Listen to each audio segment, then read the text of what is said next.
In my last talk, we were talking about that God is, and we should believe that God is.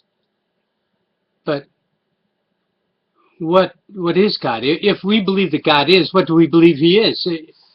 We the nonsense God that your priests, preachers, and holy men around the world are all preaching is pretty nonsensical, irrational, illogical, doesn't fit in with the universe that we can perceive. So what is God? Well, Jesus tells us that God is spirit. Now, here you go to the traditions of men. A spirit is some kind of a ghostly being. It'll bore into your head, make you do things, all kinds of idiotic stuff. All the all the idiotic nonsense taught by the religions of the world is just perverts people and makes them more ungodly. God is spirit. Now, in order to find out what the word spirit means, you have to do your own research. So what I did was I looked at all the occurrences of spirit in the Bible to try to put them into context and see what in the world is it talking about when it says something is spirit. Well, I by no means have a complete understanding of what a spirit is, but there are certain things, like the Eskimos have 13, 14, 15, I don't remember, it's a tremendous number of names for something that we just have one word for, snow. They have all kinds of snow. They seem different to them, and they call this one name and that another name. They're all just snow to us.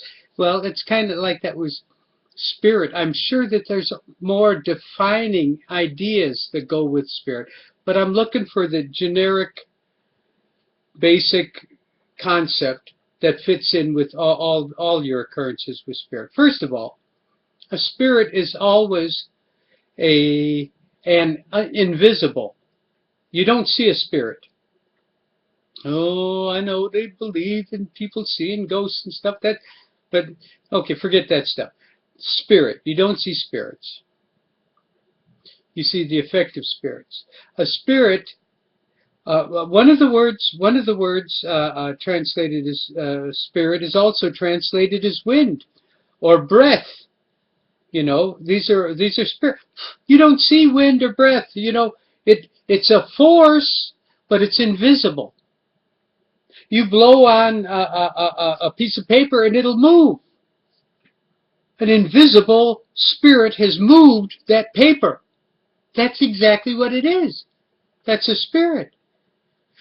When you jump up into the air, the spirit of gravity brings you back down. It's an invisible power. So the most generic definition of spirit, which by no means is the whole idea behind it, but this generic meaning is it's an invisible power that affects the physical universe, has effect on the invisible universe. It's not on the visible universe. So when you blow on that paper and it moves, there's an invisible force moving that paper. That invisible spirit is your breath. Now, I'm not trying to limit God by saying that He's spirit. Jesus said He's spirit. He told the Samaritan woman, that God is spirit, and He's seeking those who will worship Him in spirit and in truth. So we see that we have spirits. The Samaritan woman had spirits.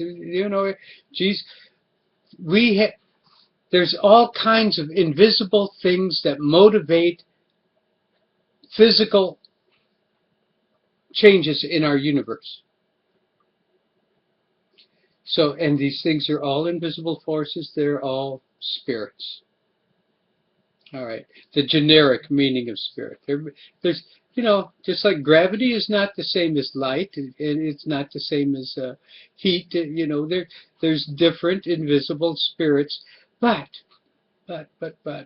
and God is spirit. So we believe what Jesus tells us in the Bible. God is spirit, and we also, if we're going to use our rational mind instead of our nonsensical lying devil mind, uh, I'm saying devil mind because Jesus said to the Pharisees that you are of your father the devil, that was a liar from the beginning and all that. So we have this mind in us. Our animal nature is deceitful. Yeah, we're told, where is it in Isaiah, I think? The heart of man, deceitful above all things and desperately wicked. So we basically, as a species, is a species of liars, and we do not choose to believe truth and what's rational. But God puts a little bit of thing in here. He gives us a little different brain that we can perceive things that aren't there. We can perceive God. We can see God. We not with our eyes, but we can perceive God with our higher intellect that God gave us to make us like the Elohim. The Elohim said, let's make man in our image and our likeness, you know. So we are made like the Elohim and similar to them. And so we can see some things about man by, I'm getting off topic again, aren't I? So we can see things about men by looking at the Elohim, you know. There's a similarity there. So anyway, back to what is God. God is spirit. Now, I don't know how far I've gotten here, but I know I got to keep these short because they still keep cutting out on me. So let's turn to Nehemiah chapter 9, verse 6. Just read the one verse here. It says, "You are Yahweh, even you alone. You have made heaven, the heaven of heavens, with all their multitudes, the earth and all things that are on it, the seas and all that is in them, and you preserve them all. The multitudes of heaven worships you." Whoa, so we're learning a lot. Okay, we can see that, okay, God is a spirit. He's an invisible power. And this is the things that God's done. God made the heavens. The heaven of heavens, that means the highest, the farthest reach, infinite, right? The farthest reach of heaven. God created it. He created all of the earth and everything on and in the earth. The seas, all the things that are in the seas, God made all these things. And God preserves them. So that means not only did God create all these things, it's God that holds them together. When you throw that rock up into the air and the gravity that brings it down, that's God bringing it down. God is the creative spirit of the universe. God created everything. As far as we can see right now, you know, mankind with this technology, we can only see a little over 14 billion, maybe around 14.5 billion years back. That's the farthest we can see, you know, with our imaging machines, you know. So at the beginning of that, this is what scientists are calling the Big Bang. Something came from nothing. Wah! Okay, so we know that God is spirit. God is some kind of an energy being. God is a being that isn't visible to our eyes, not a physical being, because everything physical, all of nature, all these elements, these are made from God. God makes sense. And he fits with the science if you leave out the arrogant, foolish scientists. And you just look at the results of what they're studying, is God fits perfectly. Because no matter how fine you come down, until where you get to, you know, Einstein and his theory, that basically all matter is a function of energy. Energy and matter are interchangeable. Matter is a confluence of energies. So,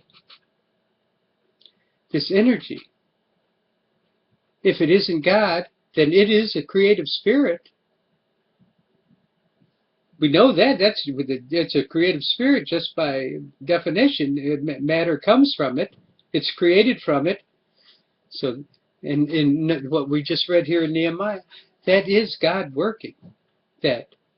brings all this matter together and holds the matter together.